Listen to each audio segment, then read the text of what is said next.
Hello friends, I am Dr. Jitendra Joshi, the Global President of Global India Business Forum, which is one of the leading international business chamber and well known in the name of GIBF now. This is a series we are conducting for the interviews of different ambassador, high commissioner to understand their views about India, Indian business and bilateral trade. Today we are in the embassy of Uganda in Delhi. And I am really happy such a growing country in Africa, Uganda. It is called as the Pearl of Africa, and the people are very nice, very good people. The country is growing so much, and we are so happy that with us today the Excellency, the High Commissioner of Uganda in India. I request ma'am to introduce yourself first. Thank you very much, Dr. Joshi. Thank you very much. Greetings, viewers. I'm Professor Joyce Kakuramasi Chikafunda. I am the High Commissioner or Ambassador of Uganda to India, but I'm also accredited to 7 other countries, and that is Sri Lanka, Singapore, Maldives, Nepal, Bangladesh, and others.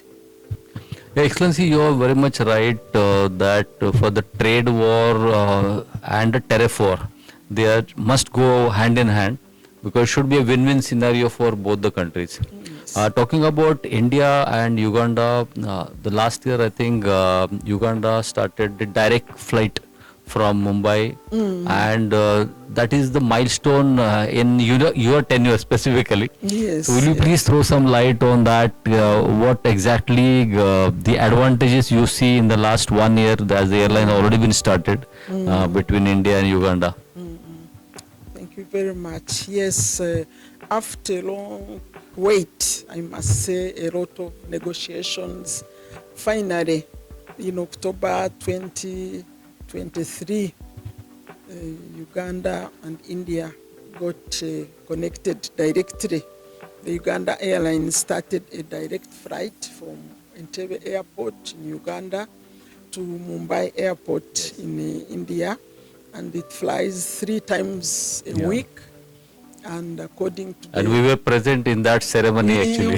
You were, yes. I invited you, and you came, you graciously came all the way from Pune. Yeah. I was very, very happy that you came with Madame Dipali, and you graced that function. It was very... We are honored because of that. Yes, yes. And the manager, the general manager, says they are doing vibrant business. Okay. Yeah, it goes 2/3 full, comes 2/3 full. But the worry or the negative part up to now, which we are trying to solve, is that it goes with the belly full of produce, of trade and the products, and comes with the belly empty or half empty, because our biggest trading is minerals, and minerals are not coming by flight. Yes, and not by flight. So that is something we need to attend to, because this airline, really, the direct flight, instead of taking 10 hours going through other cities, now you go directly 6.5 hours. It is really good flight. In Uganda, yes, it's very, very important. And so it is both for trade and for business and for people-to-people connect, which is very, very important. And for students, it's important. We are even trying to get a good rate for them. And then for medical tourism, there are a lot of people who come from my country. For the emergencies also, a lot of emergency cases. You are a patient and then you have to pass through another country, you have to change airlines. It was very inconvenient. So we are really looking at this airline to be a game changer, really, in many, many sectors, trade, even this culture. It will really connect us more, because we are friendly countries, so this will unite us more. Definitely, the things are changing very fast between India and Uganda, Yes. and these sort of initiatives of the direct flights is definitely helping for the, as you rightly said, for the student, for the medical patient, emergency cases. Yes. Even it is always useful for the government delegations, the business delegations also. Yes, In the yes. shortest possible time, they can come and start the discussions also. Yes, what we are trying to discuss, it's still under discussion, is that it goes beyond Mumbai. True. That it comes to Delhi, goes to Chennai, maybe Ahmedabad, maybe. Yes, because as it is now, it's good, but not yet. Because like now, even when I want to traveling to Dubai, to Mumbai, to get it, is quite inconvenient. Then now I'm still using the other airlines which I was using before. Okay. So it's a good step, but not yet there. Until it gets to more cities, that's when we'll be happier. So we are working on that. The two governments are working on that. When these developments are coming, we need to always talk about the youngsters, both the youngsters, for the Indian youngsters Yes. and the Ugandan youngsters. There are so many good talent, bright students and bright young businessmen are there from both the sides. Yes. And nowadays, many government are focusing on the startups. Like Indian government also has focused very well on the startups in the last few years. The startups numbers has increased like anything. So in that case, what is your view about these startups? How come maybe Indian businessmen, the young businessmen, those who are into the business, how you guide them, in the what sector they can explore the opportunity in Uganda, and vice versa also, maybe Ugandan businessmen, young businessmen, those who want to come to India. So your view on that? Yes.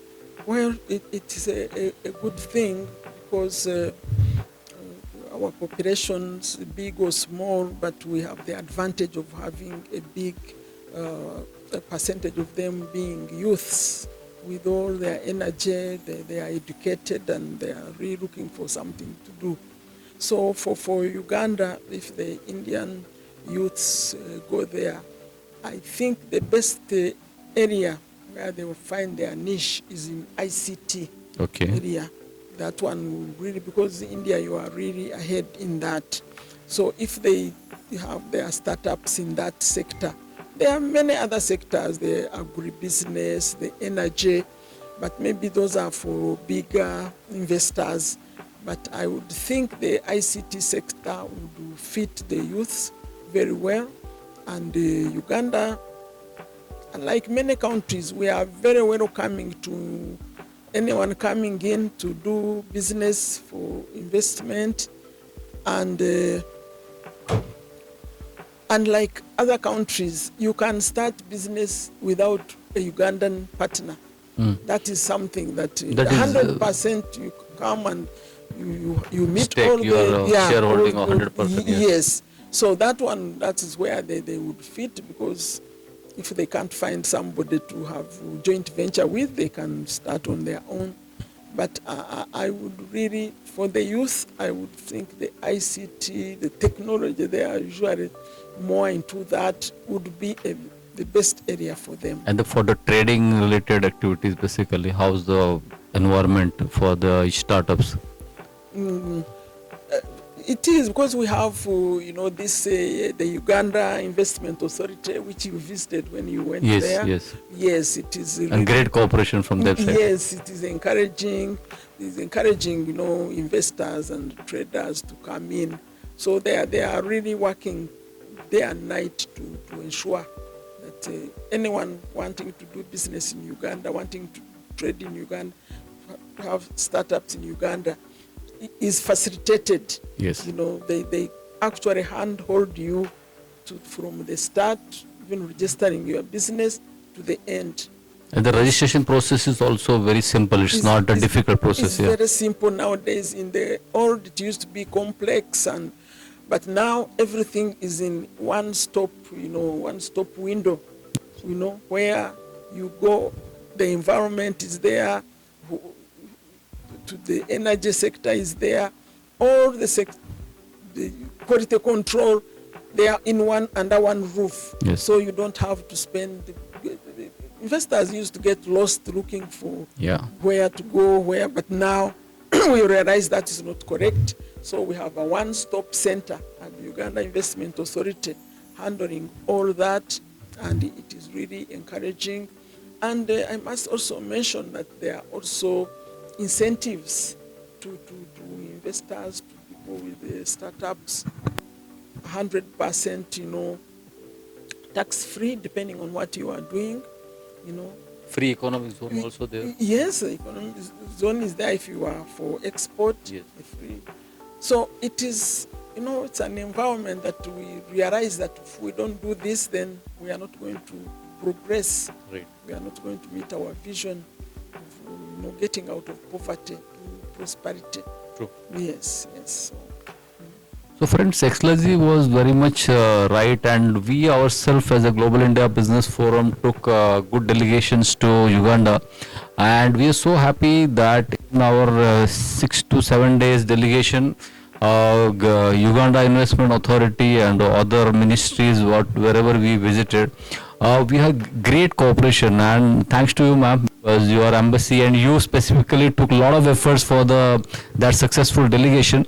And definitely what we see from our eyes that whenever we are interacting with them, even today, the response is very fast. And they are keen because Uganda government and Uganda investment authorities, I think these are the really good agency along with the Indian embassy. They are trying their best to progress of India and Uganda together. So I request all of you that if whosoever you want to do business in Uganda, you are the right person to visit there. Maybe you can come with the Global India Business Forum, and we are also connected with Excellency and Embassy so well. And I think this is the best place to visit. Even as a tourist also we enjoyed. The climate is also so good. For the opportunities in ICT, specifically IT sector, we just want to know there are many other sectors. Actually, Uganda is very keen that Indian businessmen should come there, apart from trading, that we can see the opportunities in the education also. Apart from that, the tourism is very important segment in future to come, because people are keen to go to African countries and explore Africa. The pearl of Africa is Uganda. Yes. So this is the another 2-3 areas: the education, travel, tourism sector, and the agro, specifically agro machinery. So will you please just tell something about these 3 sectors specifically, and the last one is the energy, the renewable energy. Yes, actually, Dr. Josh, we have 10 priority sectors of investment which the government has prioritized as the sectors for investment. So if an investor comes and he doesn't have any specific, he's looking around, those are the sectors we show him, and you have said some of them, but on top of this list is actually agribusiness and value addition, because Uganda is an agricultural country. Agriculture is the backbone of our economy. So adding value to our produce is very, very important. But even before we add value, we have to get enough produce. So that's where, the agricultural machinery come in. We have to really get away from the hand hoe and do mechanized agriculture, produce enough produce, add value to it for both consumption and then export. So agribusiness is and will always be on top of our business. So the others which you have mentioned, which are also among the 10, is the healthcare. Of course, investing in the healthcare. As I said earlier, we have medical tourism, patients coming to India, which is good, but how many can come? It's expensive, so only a few can come. So if investors can go there and set up those, those hospitals, those pharmaceuticals, which they bring them here, then it would be good to really, really help education. We have really similar structures in education. We both use English to a great extent, so education is important. We have energy, especially now clean, renewable energy, which is also very important. You mentioned tourism. Tourism, I think, is a story for another day. It is a sleeping giant. As I said at the beginning, Uganda is the power of Africa because it is so beautiful. So the tourism sector, the infrastructure required, the hospitality industry is another one there waiting. Big area, very big area. Yes, very big area. Then the mining, we have every mineral you can think of in the world except diamonds. The country is sitting on minerals, by the way. And as for gold, which Indians love, is now they have woken up to it and they are getting lots of it. But we don't want our minerals to be exported in the raw form. You have to add value processed, fully or semi-processed, but not raw form. So that mining sector is also there. So really, I can say it is virgin land as far as investment. Every sector has opportunities, and with those incentives I mentioned about, really it is the best place in Africa to come for investment. Right, ma'am. And for the same reason, we know the Global India Business Forum for last few years working specifically on a lot of African countries. We identified few countries where there is more potential, and as you are aware, for the India-Africa Business Conclave, 2 editions we already did. First we did in Pune. Yes, I attended both actually. Yeah, yes, and thank you so much. I did. And both are very good success. Second we did in Gujarat, which is the number 2 state in terms of the growth. And now the third we are planning in Chennai, which is in Tamil Nadu.